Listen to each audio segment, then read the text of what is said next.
Hola, bienvenidos. En esta ocasión quiero comentar, quiero presentar, quiero platicar acerca de algunos libros de Percy Williams Brickman. Este nombre quizá no sea conocido para muchos, quizá para otros sea, bueno, anatema, y para algunos más artículo de fe, lo que haya dicho Brickman en algunos de sus libros y sobre todo en algunos de los que voy a presentar, en particular en uno, La lógica de la física moderna. Pero para motivar la presentación de estos libros, quiero comenzar con un trozo de historia personal que por supuesto es completamente prescindible, pero que puede servir como elemento motivador. He dado un curso de física elemental durante 23 años y durante esos 23 años he leído libros para este curso, que es un curso del preuniversitario antes de entrar a la universidad, cuando uno entra en lo que en México se denomina educación preparatoria, que es propedéutico a la universidad. En algunos casos, en este caso en la Universidad Autónoma de Zacatecas, es un propedéutico para los cursos universitarios. Entonces se llevan 3 años y en esos 3 años hay 2 años de física, pero solamente uno es obligatorio. Entonces, en esta física elemental, que es en primer año de este nivel educativo, por causa de ese curso elemental, he tenido que leer libros sobre física elemental. Y realmente al principio no me gustaba mucho leerlos, pero con el tiempo les fui encontrando sentido a todos estos autores. La mayoría de ellos repiten lo mismo de una u otra manera. Sin embargo, algunos hacen formulaciones mucho más claras que otros acerca de lo que voy a platicar ahora. Sin embargo, esas formulaciones se quedan cortas y se quedan cortas precisamente porque seguramente estos autores ignoran cómo continuar con lo que plantean como principios filosóficos. Hay un libro, aunque no sé si en las ediciones más recientes diga lo mismo, porque los autores se arrepienten, o juntan a otro que pues ya no le encuentra sentido a lo que se decía antes, los tiempos cambian, las modas intelectuales cambian, y por lo tanto mucho de lo que se dice en un momento de tiempo, para momentos posteriores, debido a las reformas educativas que siempre están a punto de transformarnos en hombres y mujeres nuevos, pues nos ofrecen conocimientos nuevos, aunque es difícil de creer que los pedagogos sepan algo de lo que hablan. Pueden saber de alguna técnica pedagógica, pero nada más. Por eso en algunas ocasiones he definido la pedagogía como la ciencia de enseñar lo que no se sabe. Muy bien, entonces el libro al que voy a citar es muy conocido, Sear Semansky, en esta edición, Física Universitaria. Sear Semansky, una edición barata que se puede encontrar en cualquier lugar. Esta es la tercera edición, les voy a decir la fecha por lo que acabo de comentar, es de 1964. El contenido cambia con el tiempo, muy poco, pero lo que me interesa aquí no es tanto el contenido, sino lo que podríamos llamar la filosofía subyacente con la que va a interpretar la física que va a exponer. Entonces, esto viene en un parrafito del capítulo 1 que se llama Composición y Resolución de Fuerzas. Es este pequeño párrafo, este párrafo de aquí, donde va a contener toda su filosofía y va a comenzar con algo que, bueno, quizá ahora últimamente ya no se estile tanto. El posmodernismo y todo eso, pues nos obliga a los que que sabemos pedagogía y que la utilizamos en nuestras clases, tenemos que volvernos un poco posmodernos. Pero bueno, aquí en este tiempo y en Estados Unidos, seguramente de posmodernismo no tenía nada, porque comienza diciéndonos, el título de este parágrafo es Los indefinibles fundamentales de la mecánica. Los indefinibles fundamentales de la mecánica, pues son los conceptos con los que vamos a construir el edificio entero. Hay un video donde hablo de ellos. Hablo de espacio, tiempo, masa, fuerza y de los diferentes sistemas que se pueden construir si cambiamos la fuerza por la energía, por ejemplo, el sistema de Hertz, pero los remito a ese video si quieren escuchar eso.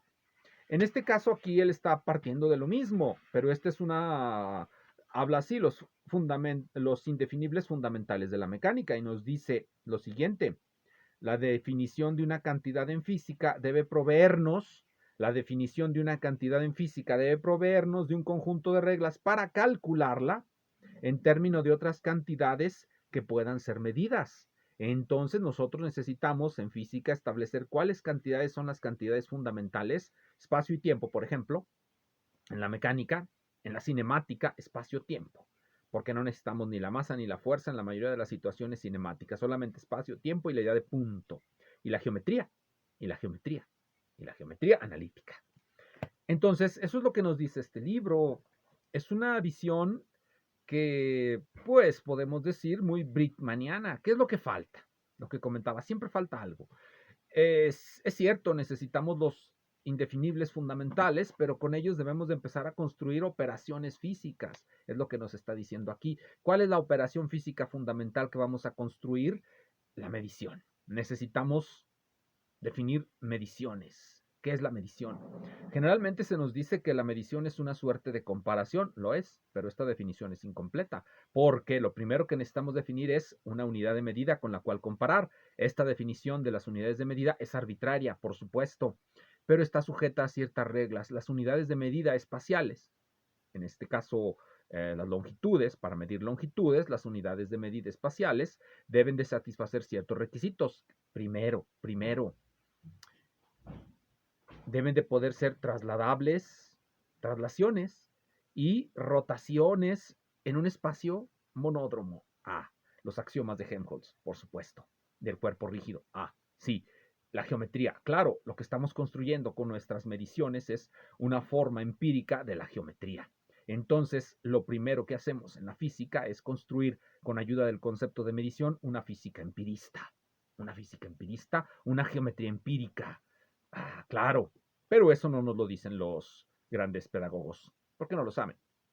Entonces, eso es lo fundamental cuando empezamos a definir desde el punto de vista operacional, definir operaciones. Aquí estamos definiendo para la operación de medición 3. Número 1, comparación, para la cual necesitamos un baremo, una unidad de medida.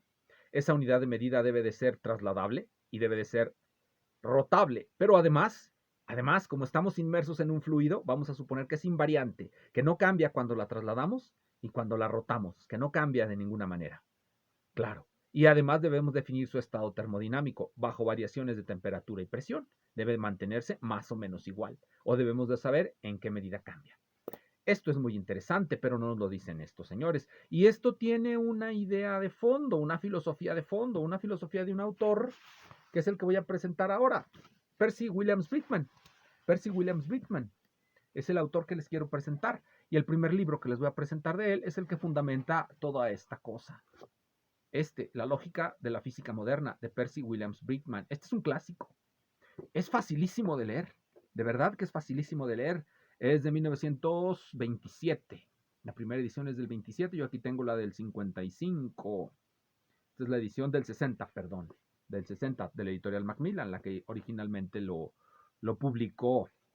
¿Qué es el operacionalismo? Eso que nos acaba de decir Sears y Szymanski, eso es el operacionalismo. Para poder nosotros darle sentido a los conceptos, necesitamos definir una serie de operaciones que doten de contenido a ese concepto. Es decir, no basta únicamente nuestra capacidad de abstracción, no basta que seamos capaces de establecer una serie de características comunes a una clase de objetos y hagamos abstracción de todo lo demás. Necesitamos además la capacidad de medirlo. Tal es el operacionalismo. Sea un color, debemos de ser capaces de definir una escala colorimétrica, que es el problema original de Helmholtz cuando establece sus axiomas para definir el espacio euclídeo.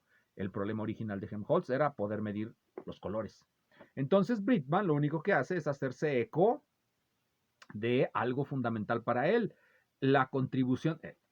Einstein es fundamental en la construcción del operacionalismo, porque a final de cuentas la construcción de la teoría de la relatividad de la relatividad especial, se funda en un principio operacionalista. ¿Cómo nosotros medimos el tiempo? ¿Cómo medimos el tiempo? ¿Cómo realmente lo registramos? Y cuando analizamos ese concepto desde el punto de vista, en este caso del positivismo lógico, llegamos a algo con lo que Bridgman está de acuerdo, pero es algo que sorprendió a Bridgman, a Percy Williams Bridgman. Y de hecho en este libro nos dice que la idea fundamental del operacionalismo es, por supuesto, impedir que los conceptos cambien tan brutalmente, impedir las revoluciones científicas a través de un análisis filosófico de los conceptos, porque ¿qué más? Solamente la filosofía puede aspirar a los absolutos. Obviamente Bridgman no lo logra, pero bueno, tiene los intentos de todos los filósofos atrás de él, que no logran nada, pero no importa, son filósofos. Sus intentos solamente son eso, intentos. Bien, entonces este es el clásico, la lógica de la física moderna. Aquí es donde dice esa frase que les acabo de mencionar, famosa: la idea del operacionalismo es evitar las revoluciones científicas. Eso es lo que va a hacer a través de un análisis de lo que realmente hizo Einstein. Y aquí lo que analiza en este libro es, desde el punto de vista operacional, una serie de conceptos de la mecánica, de la electricidad, de la relatividad, pero quizá no en suficiente medida. Posterior a este libro, aparecen una serie de conferencias en forma también de libro, que se llama La naturaleza de la teoría física, Percy Williams Britton, esta es la edición Dover. Estas son, en forma de libro, una serie de conferencias que presentó en 1935, donde expande su punto de vista. Pero hay una cita que quiero hacer, está en la página 3 de la introducción. Gran parte de nuestra educación, nos dice, consiste en adquirir de manera inconsciente la habilidad de imitar los métodos que han resultado ser exitosos. Eso es lo que él nos dice. Gran parte de nuestra educación consiste en, de manera inconsciente, imitar los métodos que han sido exitosos. Eso es más o menos lo que nos va a reiterar Feynman también en las famosas lecturas de física.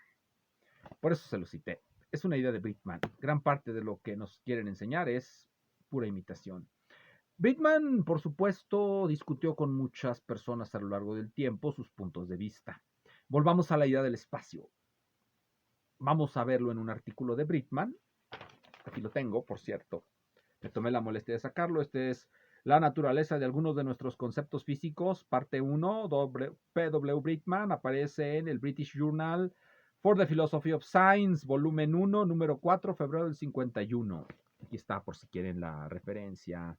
No sé si se alcance a ver, pero ahí está. Se los reitero, este se llama La naturaleza de algunos de nuestros conceptos físicos 1, British Journal for the Philosophy of Science, volumen 1, número 4, febrero del 51, página 257-72. ¿Qué quiero decir aquí de Bridgman? Nuevamente sobre el espacio, una cita que viene en la página 269. Dice así: un punto de vista suficientemente crítico acerca de la cuestión de la existencia real del vacío, del espacio vacío, está ligada a nuestros instrumentos. Y ahora, en los últimos años, debido al concepto mecanocuántico de la fluctuación del punto cero del campo electrostático, en lo que de todas maneras es, en lo que desde cualquier punto de vista es un espacio vacío, ha cambiado nuestra perspectiva. Si la teoría es correcta, significa que se encuentra que realmente no existe un espacio vacío. ¿Cómo define Bridgman el espacio vacío? Bueno, ahí donde nuestros instrumentos ya no miden nada. Tengo mi instrumento, puedo medir temperatura, intensidad del campo eléctrico, lo que ustedes quieran. Y yo digo, está vacío porque no mido nada. La mecánica cuántica nos dice que de todos modos hay fluctuaciones del punto cero en el espacio vacío. Y lo mismo que decía Whittaker, en realidad no hay espacio vacío, hay un éter ahí. Pero ya el éter es anatema. Hay un éter ahí que está fluctuando, hay algo ahí que está fluctuando, aunque nosotros digamos que está vacío, entonces no hay espacio vacío, hay un espacio rellenito de campo. Y eso desde el punto de vista operacional. Entonces el espacio es, digámoslo así, o debe de ser, o solamente lo podemos conocer a partir de la forma en cómo interactuamos con él, es decir, a partir de operaciones. Ciertamente, como teoría del significado, puede tener muchos problemas el punto de vista de Bridgman, y eso lo discuten muchos filósofos que pueden decir, como crítica general, que tanto la teoría del significado de Bridgman como la del positivismo lógico, pues dejan de lado muchos fenómenos que ocurren en el lenguaje cotidiano, que ocurren en nuestras consideraciones emocionales, que ocurren en nuestros diferentes estados mentales, etcétera, etcétera, etcétera. Puede ser. Sin embargo, como punto de partida para la construcción de una serie de conceptos relativos a la física, resultan un modelo pedagógico muy difícil de superar, porque le damos contenido operatorio al conjunto de los conceptos que de otra manera parecen arbitrarios, que de otra manera parecen surgidos de la cabeza de alguien, sin motivación. Vamos a otro librito de Bridgman, este es muy interesante. Ciertamente en la lógica de la física moderna analiza estos conceptos, pero los reanaliza de nuevo en libros posteriores. En este caso, este es un clásico también, la naturaleza de la termodinámica, Cuando uno conoce la termodinámica, sean los físicos, los químicos, los ingenieros, porque es una materia general, una materia, diríamos hoy día, transversal, porque atraviesa varios espacios del conocimiento, varios espacios del saber, que incluso lo deben saber hasta los médicos. Me acuerdo de aquella termodinámica del corazón de Césarman, un saber tan general, la termodinámica, que cuando uno lo conoce uno debe tomar casi partido, porque lo que nos dice la termodinámica es, no existen máquinas de movimiento perpetuo ni de primera ni de segunda especie. La máquina de movimiento perpetuo de primera especie, es decir, la que crea energía, queda proscrita por el principio de conservación de energía de los sistemas. Y la otra, la segunda ley, proscribe las máquinas de movimiento perpetuo de segunda especie, es decir, las que no disipan energía, El crecimiento de la entropía, es decir, el desprendimiento del calor, es lo que impide que los sistemas mecánicos del mundo físico sean máquinas de movimiento perpetuo de segunda especie. Eso es lo que nos dice. Parecen muy empíricas, incluso cuando las formulamos. Las leyes de la termodinámica no son otra cosa que la expresión de la ley de las leyes de conservación. Tenemos un sistema, imagínense una caja, todo lo que entra de un lado, pues es todo lo que sale, menos lo que se pierde o lo que le meten. No hay más, es muy sencillo. Un flujo de entrada o otro flujo de entrada de alimentación, un flujo de pérdida y lo que sale como resultado. Y los flujos de realimentación, si es que esto vuelve sobre el sistema hasta que se agote el sistema, porque en termodinámica todo es trabajo en ciclos. Entonces, eso es de lo que nos va a hablar Bridgman aquí, en la naturaleza de la termodinámica. ¿Se debería de leer? Bueno, sí, para tener una perspectiva de ciertos problemas. Vamos al último libro que les voy a recomendar. Es nuevamente un análisis de conceptos físicos. En este caso, aquí dice, Una introducción sofisticada a la relatividad, por Percy Williams Bridgman. Ninguno de estos libros está cargado de simbolismo matemático. Uno a veces se puede sentir un tanto frustrado, un tanto engañado, compro un libro de un físico en donde me va a hablar de relatividad, donde me va a hablar de termodinámica, y resulta que lo único que encuentro es un análisis de conceptos. A muchos físicos y a muchos matemáticos esto les parece una pérdida de tiempo, porque pues en lugar de estar analizando conceptos vamos calculando, y de los cálculos decidimos qué cosa se puede hacer y qué cosa no, pero antes de los cálculos todo lo que tenemos es especulación, y ciertamente es especulación si no hacemos cálculos o hacemos operaciones. Hacer cálculos es hacer operaciones con papel y lápiz, es lo que nos dice Bridgman.